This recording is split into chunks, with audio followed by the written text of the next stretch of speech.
The broadcast is now starting. All attendees are in listen-only mode. All right, good afternoon, everybody. Thank you for attending. Just want to make sure everyone can hear me. It looks like we're good. All right, so today's Lunch and Learn is the SOLIDWORKS drawing basics. So just kind of a high-level overview of going from an assembly to a part and making a drawing to help document all the steps associated with those models that you already create in SOLIDWORKS. My name's Tom DeLaura. This is, I think, my third Lunch and Learn, so still a learning process, so feedback's always welcome. All right. Taking a look at our agenda today. Like I mentioned earlier, I want to go through a pre-built assembly and creating a drawing based on that, and then breaking out the parts inside that assembly, and then looking at some of the templates that we use and how to make changes to those templates.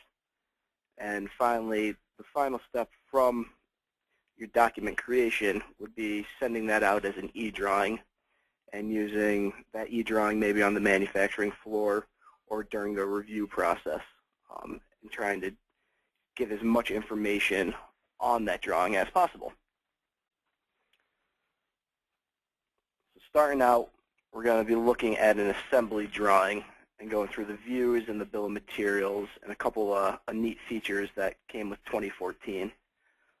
So let me bring over my model.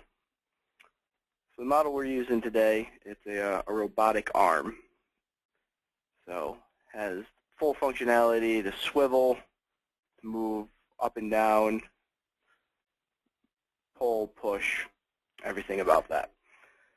So the one issue when looking at this model is when I start to think about my three views, I can't really make a great drawing. So my front view is pretty skewed. My top view doesn't really show me much. And my right side view is close, but I'm still not getting everything I want. So what I'm going to do is quickly make a couple mates on this model to better identify what I'm really trying to show, either my customer or my manufacturing floor. So using my top view, I'm going to use my quick link and make a mouse gesture and choose this face and choose my front face, and just going to make them parallel. So I get a good line and know that my model is really truly facing that front plane. We'll accept that. This stuff looks good. I want some mobility here just to kind of show the movement. But as far as a drawing goes, I think this is a good spot to start. So I'm going to accept that mate. And now from my assembly, what I'm going to do is go to File, Make Drawing from Assembly. This is going to trigger up a new SOLIDWORKS document. I'm going to choose my drawing and say OK. So now SOLIDWORKS is going to give me a couple options here. With every seat of SOLIDWORKS comes preloaded this database of standard sheet sizes. Every different nationality, pretty much everything. So when this is ticked, we only get our choice of ANSI because that's what our standard format is chosen in our properties. When I unselect this, I get all my nationalities and then any sheet formats that I've created. So user-created formats are there too. So for this part, we're just going to use a ANSI B landscape standard. Again, if you have a custom sheet size for your company, you can always come in here and we'll kind of go through some of the steps of creating a custom sheet for your company. So right now I'm just going to start with B, click OK. What happens is this standard box comes up with my drawing number is my assembly name. The scale and everything is customizable. All right. So what I'm looking at now is my assembly. Real quick, some kind of differences of the drawing template versus your normal SOLIDWORKS screen is you have different tabs up here. So no more features. You still have your sketch tab, and I'll show you why. but we now have view layout, which is everything to do with the views of your assembly or of your part. We also have annotations, which is what you're going to use to mark up or dimension your parts and assemblies. Lots of options here, and we'll go into some detail of the bill of materials, which is hidden under this Tables tab. The Sketch tab exists to allow you to draw lines and add notes for your template. Also to draw lines and notes and points inside your drawings. So using simplest functions out there, we're going to select Auto Start Projected View, and we're going to drag in our front view. So when I selected that Auto Start Projected View, SOLIDWORKS knows that I'm trying to show all three of my views. And without having to click anything else, all I have to do is drag to the top and drag to the right of my model, even drag to the corner to get my isometric view. And SOLIDWORKS is going to do that automatically with a single click of the mouse. There's other ways to go about doing this. So I just delete those views and come into Layout. I can do my standard 3 view using this document. I'm going to say, yep. And it's going to drop it right into my drawing again without me having to choose these views. It knows what we're ultimately trying to do. Can also come in with a model view and kind of choose all the configurations we want for it and go ahead and drop it in. And again, it's going to give us our front view or whatever side we choose and give us the Auto Start Projected View. I don't need that one right now. I do want my isometric view. So I can come back over to my view palette and I'll drop that guy in. So what we have instead of our feature manager now is we have a feature manager design tree for our sheets. So this isn't organized by parts or assemblies. We're organized by sheets, the formats, and then all the views associated onto that sheet. The next tab over is the drawing view properties. So this is where we can get into some of the details of how we want each of our views to look. If we want to go into our wireframe or hidden lines, we can also do our detailed view with lines or detailed view just to show what they're going to see on the manufacturing floor. That I'm okay with this. Looking at my sheet size, I realize this is probably too small to show the details I want. So the front view becomes my master because these were all projected views based on that master. So if I come down to here and I choose my custom scale and start tweaking these numbers. So this is user defined. There's a whole bunch of options underneath here. So I'm going to go user defined and just increase this a bit. Probably a little bit more. Start playing with the numbers to get the scale that I want where I can start seeing the details I'm really looking for. Once I'm happy with that, I can start rearranging these. Again, because this is the master of the other two views, everything's going to stay in line. So as I slide this around, we're going to make sure these all stay in line. All right, that looks good. So now I was telling you about the bill of materials. So we come into an annotation view, or annotation tab, drop down and go to bill of materials. It's going to ask us to select a drawing that we want to take all the parts from. So I'm going to select this bill of materials. I want all my parts displayed, and I want everything with a item number. So when I select OK, I now get this Excel-looking table for my bill of materials that I can drag and drop anywhere on my drawing. Underneath my isometric view looks OK. Where all this information is coming from is our assembly and the custom properties that we put into that assembly. So for this one, I didn't do a great job of adding descriptions into the assembly parts, but maybe I'm not too concerned with that. So if I don't care about descriptions, but I really care about the date that the parts were created, I have the ability to come in here and start changing my column headers and looking at all the different characteristics that are associated with each part in each assembly. So that looks, I'm happy with that. I do want to just clean this up a little. I don't like the standard font that comes with it. So if I unclick the document font, I can start coming into here and changing. Pick something that's, that'll work. Can adjust the size and can adjust the fit of all the cells. So if I want to shrink this down to get it to fit on my page, I can certainly do that. What you also see is we start getting some quantities associated with each of our part numbers. So for this one, we have 3 small servo motors, which we see 1, 2, and then the hidden ones over here. To better identify what we're really doing with those, we can use the auto balloon function that links directly to our bill of materials. So we start getting all our numbers called out from the bill of materials onto our drawing.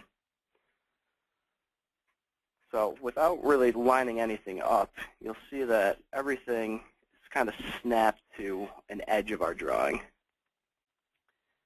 These are called magnetic lines, which were new 2012, I believe. And what this means is balloons are going to snap to that magnetic line and stay on the magnetic line. So you get some characteristics associated with this line as to how long you want it. So if I want to shrink this, everything comes down. And if you want the balloons on the line to be equal spaced or free drag, means start moving everything around. I like the look of equal space because it keeps it pretty clean. What's also possible is for a drifter like object number 1 here, as long as we get close to a magnetic line, it's going to snap to that and become magnetized. And as I stretch and move this, my equal spacing is going to stay true. Looking at this, it looks like my one piece up here got missed. So I'm going to go ahead and add a balloon, snap it to that, snap it to my magnetic line, and you'll see that item number 9 now exists. It matches my bill of materials as the tool mount. I have 1 of them, and this looks pretty good. One other thing I want to play with here is looking at my isometric view. There's a new feature for 2014 called alternate position view. When I come in and click this, it's going to ask for a drawing. And it's going to say select a new configuration. So from the drawing, this is pretty much a flat sheet of paper. I can't do much to it. But if I say this is my view and open this up, I now have the opportunity to free drag my isometric view and show a couple other options to the end user of how this is supposed to work. So if I drag that forward, select OK. Hold on a second. Going for that, say OK. Drag that down. What we now get is an alternate view of where the motion of this object is going, or where this assembly can go. What's also nice is if I come into Annotations and give a dimension, I can show the degrees of movement that's actually possible for this assembly. Any view can have an alternate view. I just wanted to kind of go with a quick overview to show you how that works. So that's the alternate view. But we also have, so looking at this is connecting plate here, I don't really have too much details on how this was made or how it was assembled. So I want to take a deeper dive into this part. So if I look through my view layouts, I'm going to use a detailed view for this one. I'm going to snap to the middle and drag out my circle. Now what this creates is a zoomed-in version or a detailed view of that part that I was looking at. Just like all my other views, I have the ability to choose a custom scale. So if I want that a little bit bigger so I can see the detail. I also have the ability to link these together. So right now, I'm using a standard to this ANSI B scale. But if I want no confusion on where I'm pulling this data from, if that A gets lost, I can draw a connected line. I can use a leader for the A so that doesn't get lost anywhere. I'm going to use a connected line for this one, just so we know that this is the detail I'm looking at. So now I can see this a little bit better, but I still don't have the details that I'm looking for on this part. So what I can do right from my drawing is I just left-click on the part, and this pop-up comes up. And it gives me the chance to either open up my assembly, which is the entire robot arm, or just this specific part, which is called top plate. So when I look at this part, I have a good idea of how it was built. I have my feature tree. I'm looking at it, but I don't really have a good grasp of my dimensions. So for this, I'm going to use Dim Expert. And the Dim Expert gives you many combinations of tools that you can put together and customization. But for this, I just want a quick way to figure out how I'm going to machine this part when it comes time to machining. So it asks for, you need at least 2 datum to measure off of. So for this one, I'm going to give it 3, which is an X, Y, and Z plane. I'm going to click my green arrow. And what Dim Expert does is uses those 3 faces that I selected and starts to give me all my dimensions down to what I set to be my thousandths mark, or hundredths mark. So without needing to go in and use my my sketch tools and dimensions and smart dimensions, I'm able to use Dim Expert to calculate all this information for me. I'm going to go ahead and save this part and go back into my drawing now that I have all that data. Looking here, I want all that data, but I know I've run out of room on this sheet. So I'm going to give a little note to my guys on the manufacturing floor and say, more detail on sheet 2. I'll drop that in. Now I'm going to add a second sheet. So coming down here, just like in Excel, we get a tab that pops up. So again, like before, all my options, I can change between sheet to sheet. For this one, I know it's a small part, so I'm going to scale it from 1 to 2. I'm still happy with my my B landscape standard. I'm going to click OK, and a new sheet's going to open. So now I want to look at my view palette and refresh, but I'm still on my robot arm. For this sheet, I want to be more specific to that top plate, which I'm struggling to fully understand.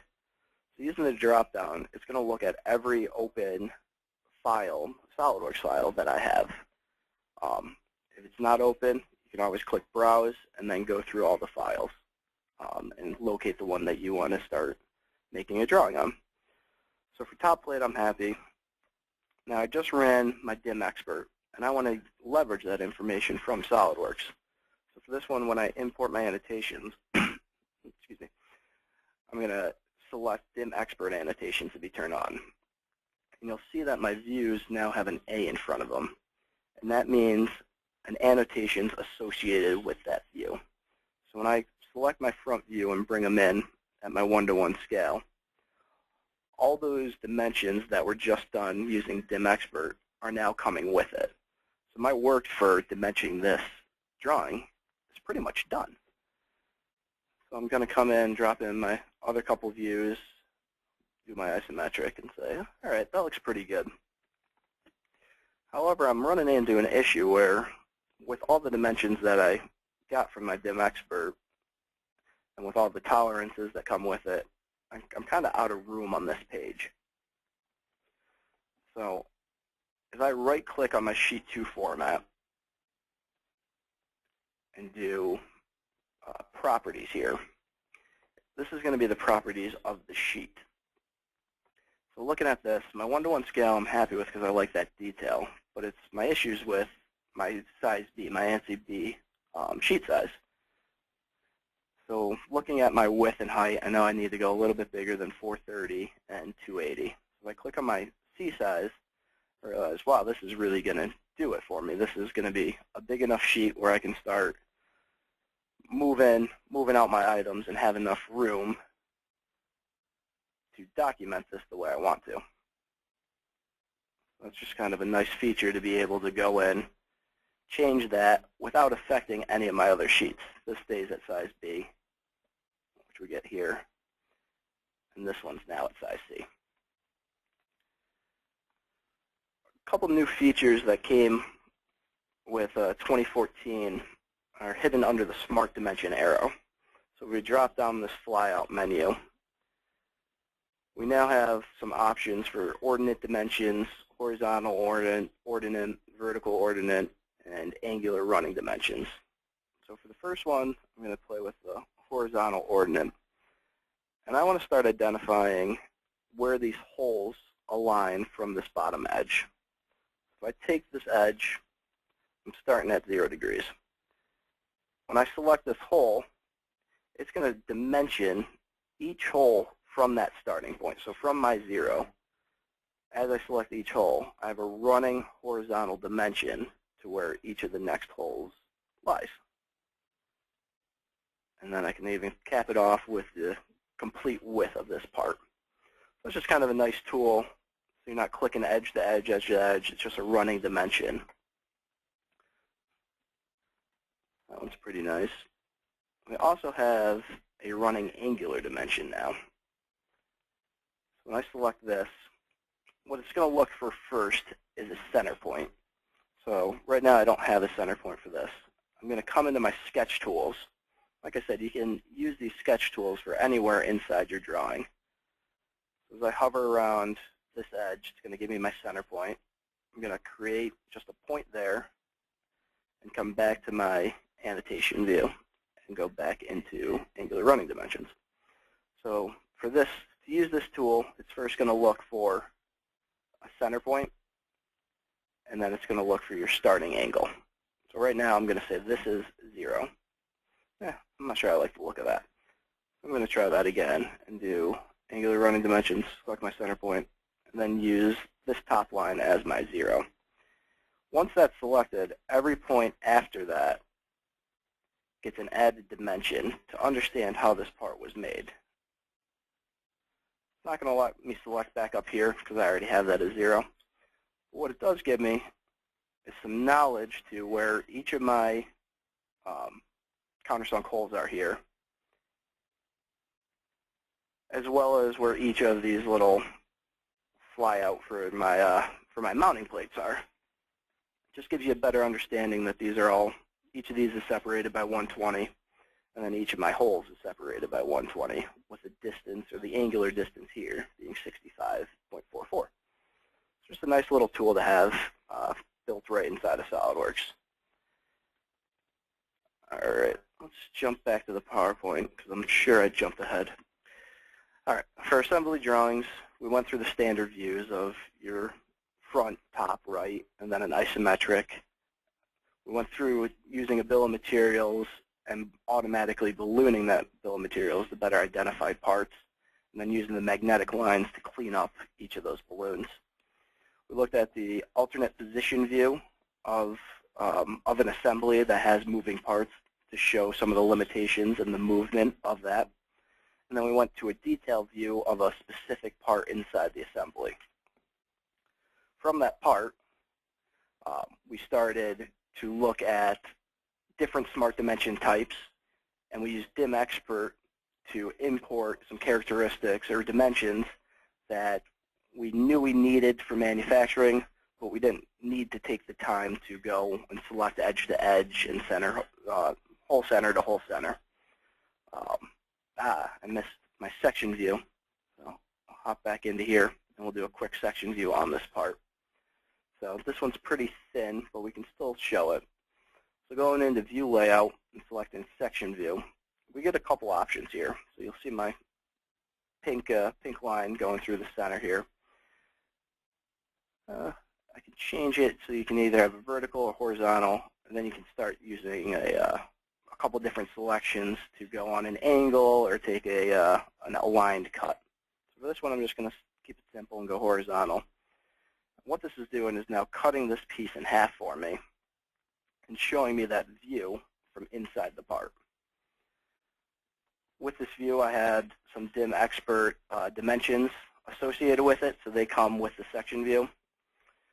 The other thing I want to show is some crosshatching options. So right now, I want to use a material crosshatch, and the selection is none. But if I come into hatch, I can either go solid, apply that. Oh, maybe not.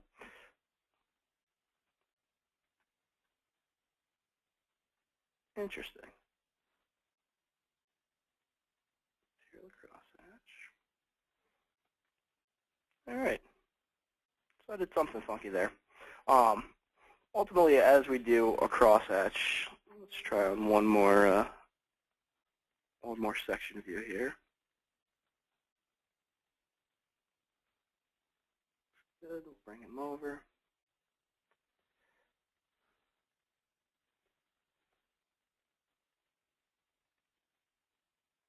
Apply to the body of this.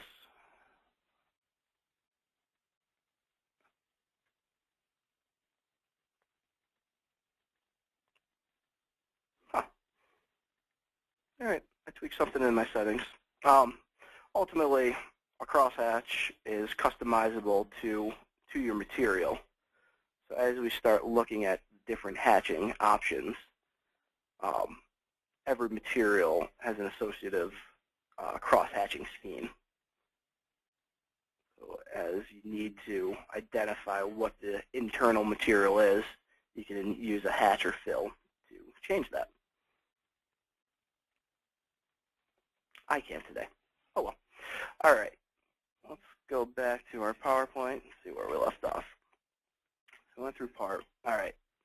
So now I was mentioning having the ability to start changing some drawing templates. So we're going to look at changing them, editing them, and then creating some custom properties to use inside of our template. So back into SOLIDWORKS, we have this nice drawing here. But I'm realizing, all right, I've been using this template for a while, and I really never use this application area. I don't even know why it's on my page. So again, right-clicking the sheet, we can edit our sheet format. What this does is clears out anything that we were doing on our drawing. It doesn't delete it, it just clears it out so we can edit our sheet and know what's editable. So looking at this, I know I don't use any of these objects. So I don't want them in my drawing anymore. And just like any sketch that we do in SOLIDWORKS, all we have to do is select, drag and drop. We have all our associations that we always have in SOLIDWORKS, where we can start making stuff coincident. We can do perpendicular. All our options are still here, and our sketch tools are still here. So we need to draw a line if this box needs to be split into two, or any other options. We get all our midpoints. Everything comes with it. So having the ability to update these to better suit your needs is a nice feature to have. I'll just clean this up a little. Make those even. Cool. So now we've done all these changes to our C drawing, but I have a bunch of other C drawings that I want to use my new template for. So once you edit the template that you're looking to edit, instead of doing a save, what you want to do now is do a save sheet format. And what this opens up is your SOLIDWORKS directory where all your other sheet formats are. So you can either go ahead and update the C, but now that's no longer an ANSI standard. So what we can do is just give it a new name. So this is my Lunch and Learn 2 standard for sheet format. I can come in here and save it, and I'm going to right-click, click Edit Sheet, and that gets me out of my edit mode. So all my changes are now part of this drawing, and my entire drawing is still here. So looking back at this one, I realized, man, I like that new C style now. So what I can do is come into my properties, just like we did when we created our other drawing. I'm going to untick my standard format, and I'm going to look for my Lunch and Learn 2 drawing that I just created. I'm going to hit OK. So now my C standards here, but all those boxes that I no longer use have been removed. And I can do this. I can roll this back into any other drawings that I want updated. And again, all this stuff is draggable, movable. My connected line for detail A is going to stay connected. Click an edge here and get him dragged up. Whoa. Actually, that's probably a good thing I didn't mean to show. Our detailed views aren't set once you create that circle. This is again is updatable as you need to. So you can see as I drag that circle out, I get more and more of my detailed view. Keep him small. Drag him up. And we're good to go. Very cool. All right. That's just kind of some quick tips on how to edit those features inside. I guess a custom property we can look at is, let's shrink this down and go back into our robot part. Under File, Properties, what we get here is some custom properties that are associated with this part. So when I call out a description and name it a new drawing set, that information can then get leveraged either in our bill of materials or into our title blocks and our sheet formats. So I just want to call this a custom property. It's going to be a text type and call it a Lunch and Learn. Good to go. What I can then do is look back into, shrink this down.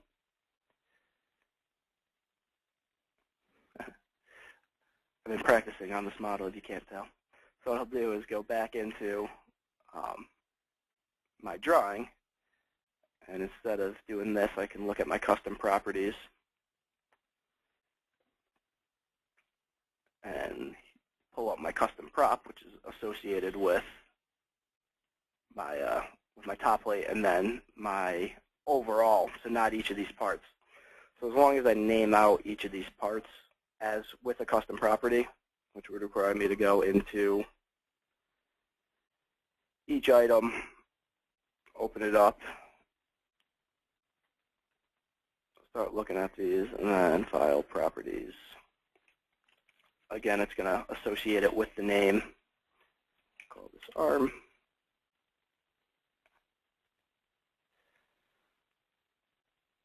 Save him, update our assembly, and now, hopefully in our drawing, our custom property now comes across with that association to that linkage arm. So any custom property created can be added to that bill of materials, or similar to that, added to our title block here.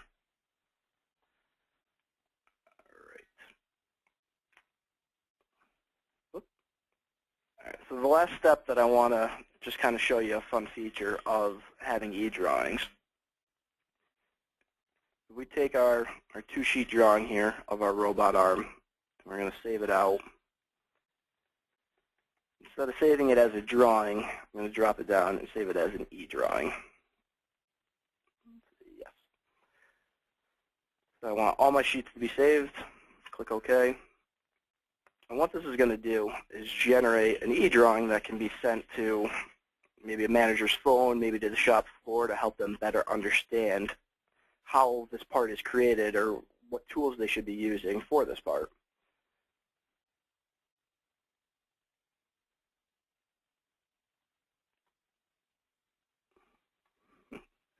remember what I saved it as.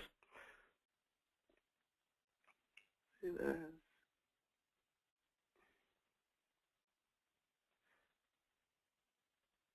Lunch and Learns, drawings, Lunch and Learn robot. Save both sheets. Take 2. Alright, so now when I come in here and open it, my Lunch and Learn robot arm is selectable. What I now get is a different view which I can open without SOLIDWORKS, but I get all the details that are coming from SOLIDWORKS. I can see all my views, I can see my bill of materials and my balloons, and I can also go to my second sheet. The nice part of EDrawings is this player. So what I can do is step through how this part looks and go from my front view to my top view over to my right view, and the step-by-step of how I created my my drawing is now playing almost as a movie for people that need these details.